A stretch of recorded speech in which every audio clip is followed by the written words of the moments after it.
Di awal film kita diperlihatkan seorang wanita bernama Iris dan kekasihnya yang bernama Paul. Di sana Iris sedang menaiki sebuah mobil dengan mata tertutup karena si Paul ingin memberi kejutan untuknya. Setelah sampai, nampak Iris yang sangat terkejut ketika mengetahui ia dibawa ke sebuah menara tertinggi di kota itu, di mana tempat itu biasanya hanya diperuntukkan pada kalangan konglomerat. Saat mereka masuk dan naik sebuah lift untuk ke puncak gedung, nampak bahagia bercampur kepanikan terlihat jelas di wajah Iris karena lift berjalan tidak normal, seperti memberi kesan ada sesuatu yang perlu diwaspadai.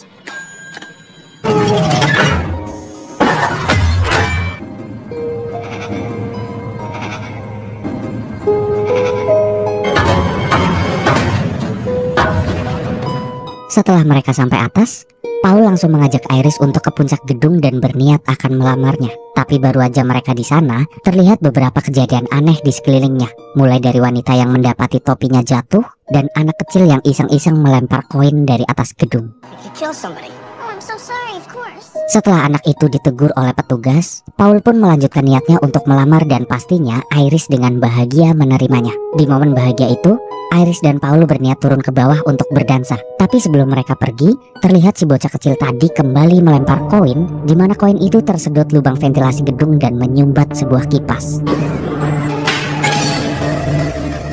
Saat Iris dan Paul masuk ke ruang dansa yang dimana lantainya terbuat dari kaca, tiba-tiba kaca itu mulai retak perlahan, bukan karena koin, tapi dikarenakan sebuah material lampu dengan bahan keras dan tajam jatuh ke lantai kaca. Tak ada satupun yang menyadari lantai mulai retak dan koin yang tadi nyempil di kipas terlempar lalu mengenai sebuah tabung berisi cairan gas hingga bocor, dan seketika salah satu lantai di sana jebol. Kepanikan mulai terjadi. Terlihat orang-orang yang berlarian dan seorang koki mengoper api kepada seorang nenek yang berlari menuju kebocoran gas yang tadi. Dan alhasil gedung pun meledak tanpa satupun dari mereka yang selamat.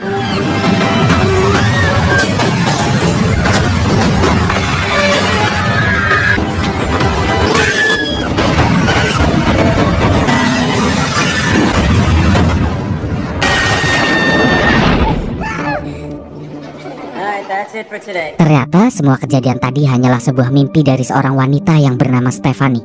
Terus apa maksud dari mimpi itu?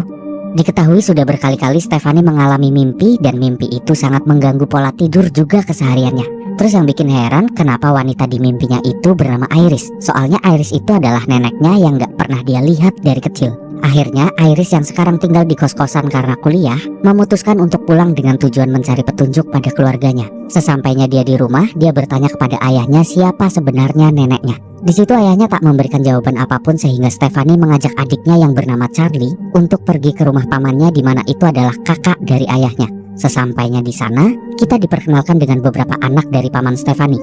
Anak pertama bernama Eric, anak kedua adalah wanita bernama Julia, dan anak ketiga adalah Billy.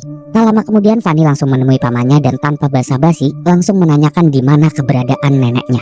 Tapi di sini nampak pamannya seperti tak mau membahas soal nenek. Akhirnya Fanny pun menceritakan bahwa ia sering bermimpi tentang nenek dan juga gedung yang bernama Skywave.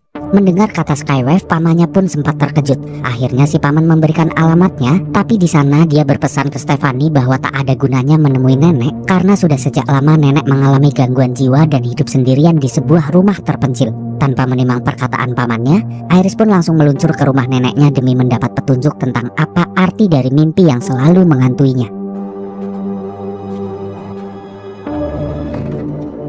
Coming slowly. Sesampainya di sana, neneknya menyambut dengan wajah yang bahagia karena tak pernah sekalipun bertemu Stephanie. Di sana Stephanie langsung menceritakan tentang mimpi yang selalu ia alami. Iris pun mengungkapkan bahwa semua mimpi yang dialami Stephanie adalah kenyataan di masa lalu yang harusnya terjadi, tapi berhasil Iris cegah. Saat itu Iris yang berada di atas gedung mendapat sebuah firasat mengerikan. Dengan cepat Iris langsung menghentikan anak yang hendak melempar koin itu. Setelahnya Iris langsung masuk ke gedung dan menyuruh semua orang untuk evakuasi sebelum lantai kaca runtuh. Everyone's going to die. Iris, what are you doing? Iris?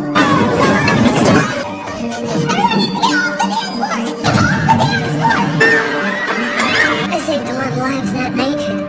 Additional renovations Berkat indera penglihatan Iris, semua orang di gedung berhasil terselamatkan. Tapi perbuatan Iris menyelamatkan semua orang tak disukai oleh makhluk gaib yang kita sebut saja maut.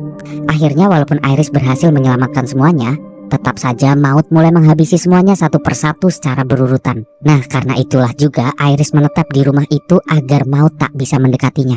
Mendengar itu, Stephanie langsung berpikir bahwa perkataan pamannya yang menyebut Iris tidak waras ternyata benar. Tapi walaupun dianggap gila oleh Fanny, Iris tetap berusaha menunjukkan kebenaran yang telah terjadi. Iris juga menunjukkan sebuah buku tebal yang berisi catatan dari hasil analisa bagaimana sebuah hal kecil akan dijadikan kesempatan oleh maut untuk menghabisi target-targetnya. Tapi makin lama ngobrol, nampak Stephanie yang makin yakin kalau Iris sudah gila. Akhirnya Stephanie pun memutuskan untuk pergi dari rumah Iris. Sebelum pergi, Iris memohon agar Stephanie mau membawa buku itu untuk dipelajari. Tapi Fanny yang gak percaya tetap aja pergi sehingga membuat Iris nekat keluar untuk memberikan buku itu. Sebenarnya Iris tahu jika ia keluar dari rumah pasti akan terjadi sesuatu pada dirinya. Tapi demi keselamatan keluarganya, Iris pun nekat keluar rumah dan memberi buku itu kepada Stephanie. Stop! This book is a lifeline. You still don't believe me. Step back. Why?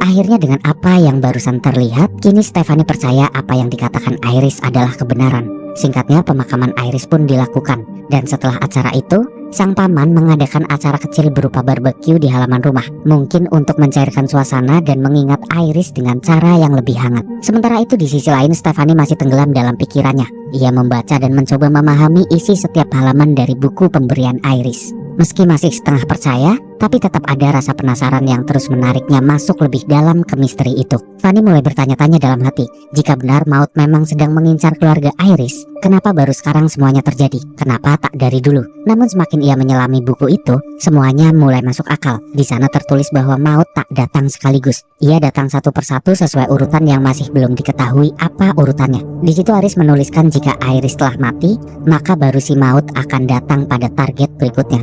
Karena itu cukup masuk akal bagi Fanny dan sekarang Iris sudah tiada, Fanny mulai khawatir jika benar tulisan itu bukan omong kosong, maka seseorang dari keluarganya akan menjadi korban berikutnya. Fanny pun langsung bergegas menuju ke rumah pamannya yang sedang barbekyuan. Sementara itu di rumah pamannya acara baru dimulai. Terlihat Billy yang menaruh batu es seember ke box meja, Eric yang menaruh botol minum di atas batu bata, lalu tak sengaja Billy menjatuhkan gelas dan tak sadar saat membersihkan pecahan itu, terlihat ada satu beling yang tercampur dengan es batu dan akhirnya tak lama kemudian gelas-gelas terisi dengan es batu di mana salah satu dari gelas itu terdapat satu pecahan beling. Oh my god, there's a bug in there. Aktivitas barbeque pun berjalan menyenangkan, tapi di balik itu situasi mencekam mulai terjadi tanpa disadari.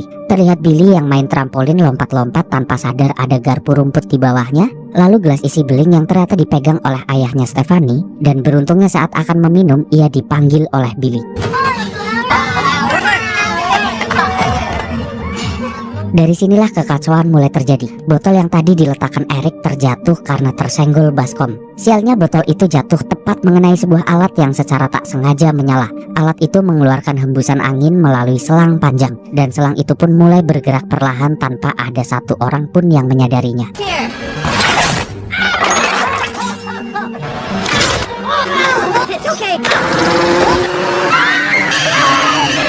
Pemakaman untuk paman Stephanie pun dilakukan. Setelah pemakaman, Fanny kembali mempelajari pola-pola dari buku yang Iris berikan. Di sana dia mulai menemukan bahwa maut akan datang secara berurutan dengan urutan umur, mulai dari yang tua sampai yang muda. Fanny pun langsung menerangkan pola yang ia temukan itu pada semua keluarganya. Tapi ternyata tak satu pun dari mereka yang percaya, dan Fanny malah dianggap sudah gila seperti Iris. Menurut pola yang dipelajari, Fanny pun menjelaskan bahwa Eric adalah target berikutnya. Tapi Eric dan semua keluarganya tak ada yang percaya, lalu acara kumpul itu pun bubar karena menganggap Fanny sudah gila. Because death took so long to make its way through the survivors. Don't you see this? Meaning Eric, you're next. Go fuck yourself. Singkatnya, kini kita dibawa ke sebuah tempat di mana Eric bekerja. Saat Eric sedang duduk dan membuat tato bertuliskan ayahnya untuk kenang-kenangan, dia berdiri dan mendorong kursi ke belakang sehingga membuat salah satu pajangan terjatuh dan menciptakan pola.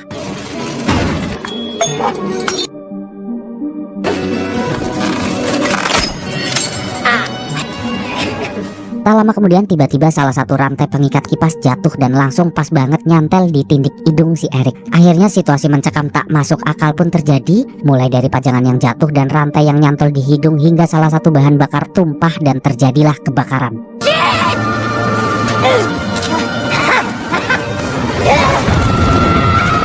Singkatnya di keesokan harinya, Fanny yang mendengar kabar kebakaran itu pun langsung mendatangi Eric. Tapi anehnya Eric masih selamat. Apakah teorinya salah atau memang akan ada kejadian berikutnya? Setelah itu terlihat Fanny yang khawatir dan melarang Eric bertingkah sembarangan.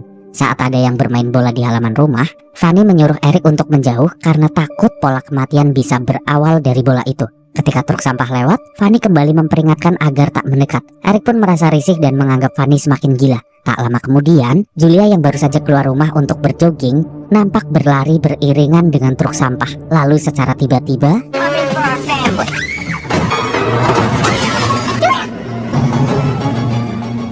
Julia pun masuk ke tong sampah dan dimasukkan ke box sampah di mana box itu merupakan box sampah penyet. Eric, Julia, dan Charlie pun langsung mengejar truk itu untuk menyelamatkannya. Tapi sayangnya si supir malah pakai headset sehingga dia tak mendengarnya.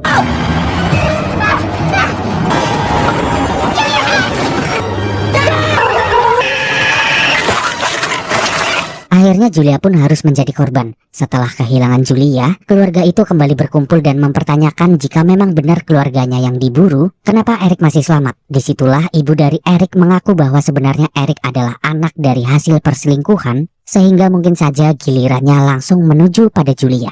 Mendengar itu semua, keluarga itu pun mempercayai teori yang tertulis di buku Iris, dan nampak Billy yang ketakutan karena sekarang berarti itu adalah gilirannya. Semua dari mereka langsung mencoba mencari cara bagaimana agar menghentikan malapetaka ini. Mereka pun kembali membuka buku dan mempelajari bersama. Di bukunya, Iris menuliskan bahwa sebenarnya ada satu nama dengan inisial JB yang berhasil selamat dari buruan maut. Mungkin akan ada petunjuk jika Fanny menemui JB dan menanyakan bagaimana dirinya bisa selamat dari semua kejadian. Nggak pakai lama, Fanny beserta keluarganya pun langsung mencari informasi dari orang bernama JB ini dan langsung mendatanginya. William John Bloodworth. Nampak JB merupakan seorang dokter. Di sana dia menceritakan bahwa saat kejadian di gedung Skywave, JB berada di sana. Dia adalah salah satu anak kecil yang berhasil ditolong oleh Iris. Berkat kejadian itu, JB beranjak dewasa dan menjalani pertemanan dengan Iris, bahkan juga ikut meneorikan beberapa kejadian dan ternyata dia juga membantu membuatkan Iris rumah sebagai benteng keselamatannya. Di sana JB menjelaskan hanya ada dua cara untuk selamat. Cara pertama, mereka harus merekayasa kematian atau dengan kata lain harus mati suri. Tapi bagaimana mati suri bisa direncanakan? Atau cara kedua, mereka harus menghilangkan nyawa orang lain agar maut menghentikan kutukan itu. Karena setelah ini adalah giliran Billy, JB menyarankan untuk membuat Billy mati suri dengan meminum racun dan siapkan penawarnya. Akhirnya Eric pun langsung menjalankan rencana dengan masuk ke ruangan yang ada alat medis MRI, di mana alat itu mempunyai medan magnet. Di sana Eric memberikan Billy sebuah kacang karena Billy alergi kacang dan bersiap memberinya penawar. Tapi tiba-tiba mesin MRI menyala hanya karena Eric menutup pintu terlalu keras. Tak mereka sadari mesin itu terus meningkat sehingga daya magnetnya mampu menarik semua logam di dekatnya. Dan karena tubuh Eric dipenuhi dengan tindik, akhirnya logam-logam tindik itu pun mulai tertarik, bahkan sampai menghimpit Eric dan Billy. Singkatnya, karena keluarga tertua sudah habis, kini giliran keluarga Fanny mendapat giliran. Tapi tidak dengan ayahnya Fanny ya, karena ayahnya Fanny itu di luar dari keluarga. Walaupun dia suami, tapi dia bukan keturunan murni. Di sana ibunya Fanny berinisiatif demi menjaga keselamatan anak-anaknya. Dia ingin bersembunyi di rumah Iris dulu agar maut tak bisa ke sana. Dengan begitu Fanny dan adiknya bisa tetap hidup sewajarnya. Tapi saat mereka akan menuju rumah itu, Fanny tak menyadari koin yang ada di buku Iris terjatuh dan dipungut oleh seorang nenek-nenek. Singkatnya mereka sampai ke rumah Iris, tapi Stephanie mempunyai firasat bahwa maut sudah mulai menjalankan aksinya untuk target berikutnya. Stephanie pun menerobos gerbang pintu masuk dan berhenti di sebelah kolam kubangan air. Setelah itu Fanny membiarkan ibunya masuk ke dalam rumah itu, tapi karena terpicu oleh aliran listrik yang konslet, tiba-tiba rumah itu meledak bahkan ibunya tertimpa tiang listrik.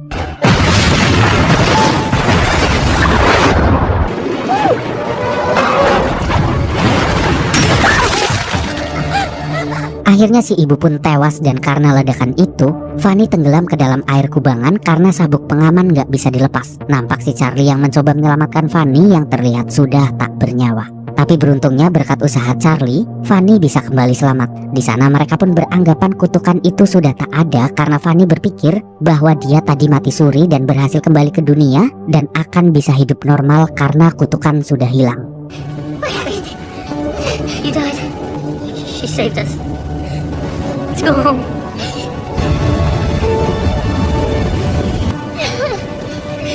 Singkat cerita, kita dibawa pada sebuah acara di mana Charlie akan melakukan lamaran dengan pacarnya di suatu tempat. Di sana Fanny bertemu dengan ayah dari pacar si Charlie yang merupakan seorang dokter. Nampak dia mengetahui apa yang kemarin menimpa Charlie dan Stephanie. Di sana dia menjelaskan bahwa kejadian itu Fanny tidak bisa dikatakan mati suri karena secara medikal semua itu masih terbilang normal ketika seseorang mengalami kemasukan air yang berlebih ke tubuhnya. Dan di saat yang bersamaan, nenek-nenek yang waktu itu mengambil koin ternyata menjatuhkan koinnya. Gak diduga-duga banget koin itu menggelinding-gelinding sampai mengganjal sebuah rel kereta api. Mendengar keterangan dokter bahwa dia tak pernah mati suri, Fanny pun langsung panik dan seketika juga di saat yang bersamaan, kereta yang berletak dekat dengan posisi Fanny saat ini tergelincir dan langsung hal ini pun terjadi.